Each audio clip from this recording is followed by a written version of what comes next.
Welcome to the Geeky See Fellow Geeks. Let's open a beverage of your choice. Because today I am going to be reviewing Supergirl. I went and saw this movie last night, and I wanted to do an out of the theater, do a reaction or a review after I got home, but I needed to take some time to try and get my thoughts together on this movie. And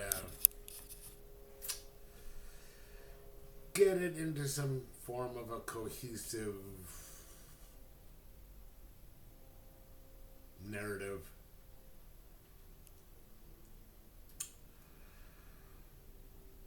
But I can't, so let me just rant and basically go with it. You have Molly Alcock reprising her role as Supergirl from the last, you saw her the last couple minutes of that wonderful Superman movie that James Gunn did. Note the sarcasm in case that wasn't obvious enough. And her just wonderfully lovable dog in this one.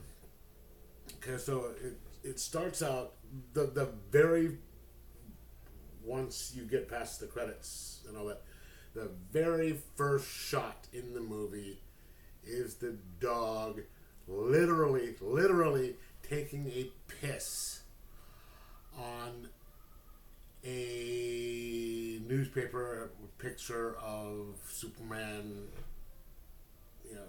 where they're talking about him saving Earth or whatever. And this pretty much sets the tone of the whole movie. It is literally and figuratively pissing all over everything. You have Molly out. You have Supergirl, Kara Zor-El, celebrating her 23rd birthday week. I've never understood people who celebrate the whole week. You're born on a day, so why don't you just celebrate the day? But, that's neither here nor there. So you have her going off planet to places with a yellow sun, orange sun, red sun, so she can get drunk. Because she can't get drunk under a yellow sun. And she is just very, it's just this first little bit is just really unpleasant.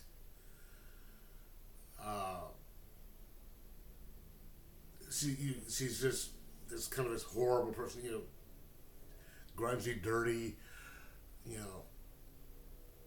unlikable, throwing up all over the place.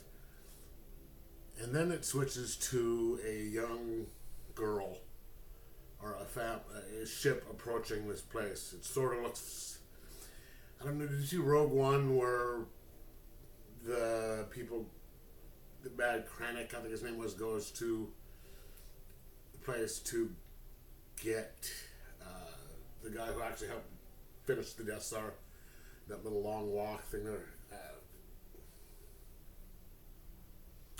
It's sort of like that. The husband and wife are there.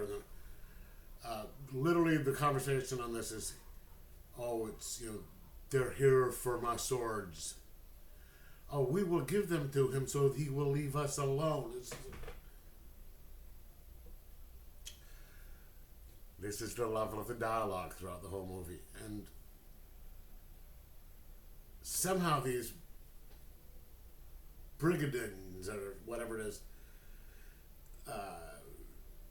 bad guys who look like kind of what's the coffee place? Any coffee shop employee, with a 8 billion piercings in their face, mixed with Mad Max villains, and they're all interchangeable, show up and wind up murdering this whole family without noticing that this young girl sees the whole thing and doesn't do anything about her. So she can see, she's standing there, sees the whole thing, they don't happen to notice. And because, plot, right?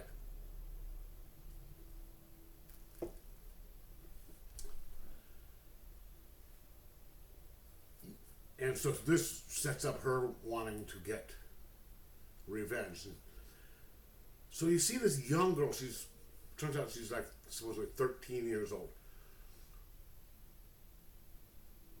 trying to enlist help for vengeance on these, guys. And she grabs this sword, puts it on her back, sort of like, kind of a Blade-esque or any samurai type person, and marches into this bar to enlist help to get revenge on the people who murdered her innocent family. And I swear to all that is holy, the way they write her, she speaks like she's some medieval knight, or like she's stuck in the Middle Ages on Earth, from the way she speaks, the way she does a speech. And somehow, after a long series of, Kara drunkenly fighting a guy who took her sword, after saying that she doesn't give a fuck what's going on, somehow manages to attach herself to Kara to get revenge on these guys, because the main bad guy in here shoots that dog, and who hasn't wanted to shoot that horrible fucking crypto? And she has 72 hours to find the dog, or find the antidote, which they conveniently have on them. And so the whole rest of the movie is them trying to find the bad guys, to defeat the bad guys. Well, not defeat, but Kara wants to gets the antidote to keep the dog from being poisoned, or to keep the dog from dying, while trying to convince this young 13-year-old girl that vengeance is not the answer. That is kind of an important factor in the thing, because the girl keeps saying, I want to get vengeance, and Kara is just like, vengeance isn't the answer. You're going to have to live with it for the rest of your life. You don't want to kill this person. You don't want to get back. You don't want to, So it's just them going from, bar to bar, sometimes in the red sun, sometimes in the yellow sun, with Kara just not having powers, or forgetting that she has powers under the yellow sun, and still, beating up these bad guys, except when it's convenient not for, when the plot means that she can't, even though she's under a yellow sun.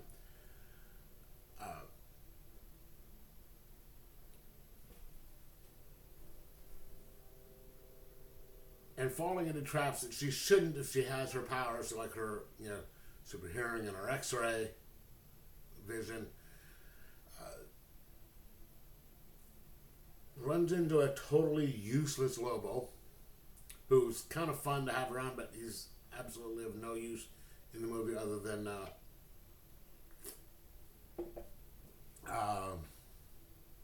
comic relief.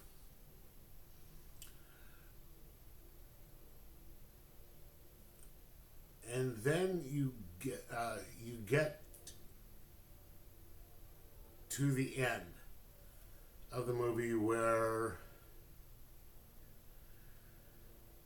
there is the final battle, and it's just at this point I was completely just disgusted with the whole thing because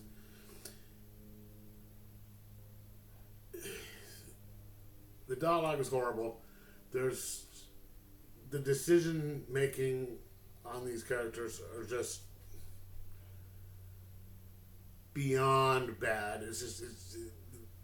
Motivations in this are bad, or just swing from one direction to another. They're doing stuff that just makes no sense for the stated characters. Stated things earlier. And also just things that make absolutely no sense. Okay, so let me give you an example that I just remembered I wanted to talk about. There's a flashback as to when Kara finally arrives on Earth. Because there's a couple flashbacks to when she was younger and how she was on Krypton. Excuse me. They show young Kal-El's escape pod shooting off, and she says, "Oh, there's Jor-El's son escaping." Laura, which is his real mother's, thinks that he's a world conqueror. So they're doubling down on this whole stupid thing from Superman. Boom, and then a little later, she leaves and she arrives on Earth. Now, she doesn't speak English because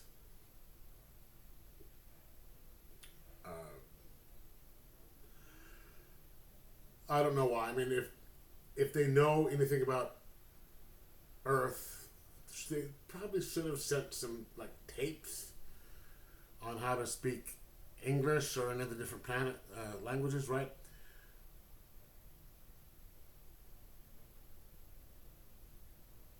But then Clark meets her there, and he doesn't speak Kryptonian. Now, that could sort of be understandable that he was a baby when he was sent, but don't you think they'd send tapes and if they wanted him to do stuff and they wanted him to understand the message from his parents, that they'd have some sort of way for him to learn the language so they can't communicate, which is just stupid. And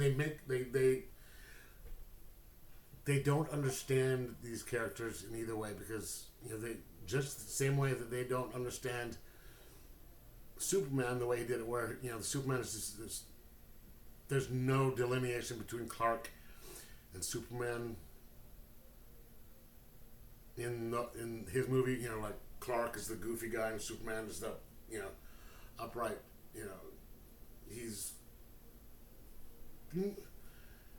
He's just kind of a dork in this one all year round, and they're making Kara this horrible person throughout this whole movie. And she even talks about how she wants to spike his drink in a bar. She thought it would be funny. Imagine having a male character say that about a female character, and see what the reaction to that would be. But now here's going to be a little spoiler for you. You might want to, if you haven't seen the movie, cut ahead for a few seconds, about a minute or so.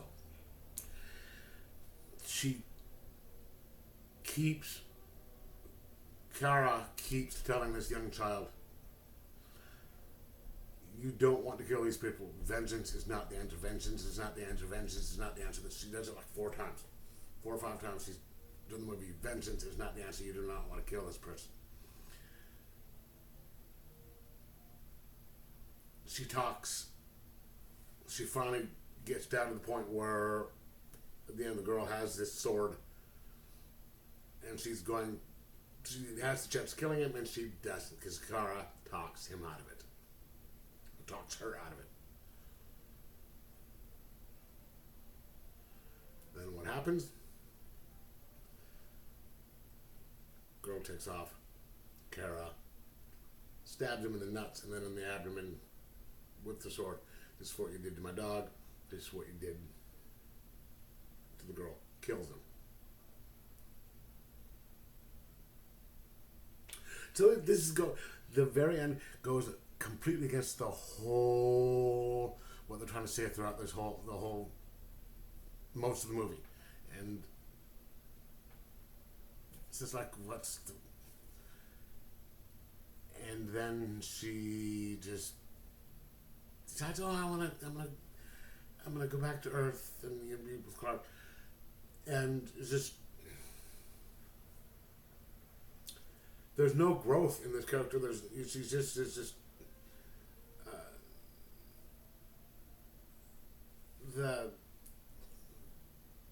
like at the beginning of the movie, they just piss over everything that they're trying to say throughout the movie and on these characters. A lot of the actions don't make sense. A lot of the things that happen in the movie don't make any sense whatsoever. It's horribly written, and you understand why, because the person who was chosen to write this movie had one writing credit before that, and that was a short film back 15 years ago. And it's just horrible. Absolutely horrible. The only redeeming thing is a little bit of Jason Momoa, who is horribly underused, and frankly, the movie wouldn't have been any different if he had not been in it, because that's how much his character made a difference in that movie. So I'm just going to give this a 1 out of 5. And say no, because James Gunn has they say that this isn't a James Gunn movie. He didn't have anything to do with it. Yes, he did, because he had everything. His fingerprints are all over it. And he's in charge either way. If this is anything like the rest of the movies that are going to be coming out, he shouldn't be allowed anywhere near them. And I want this thing to end. And just, I hate to say this because I hate reboots, but they just need to either get rid of him and restart all over again, or just start making standalone movies, sort of like what they did with the Nolan stuff and the Batman, original Batman movies, 1 and 2. But let me know what you thought, because I didn't care for this movie much at all. The only good thing about it was I didn't have to pay for my ticket. But I do sort of want my time back. But let me know what you thought. Let me know if you agree with me. Like, subscribe, possibly share, and most of all, try and enjoy the Superman movies. I think I might watch the original Supergirl, which is better, and that's not saying much. Or even I watch the Donna cut of Superman, Superman 2. But anyway, let me know what you think. Later.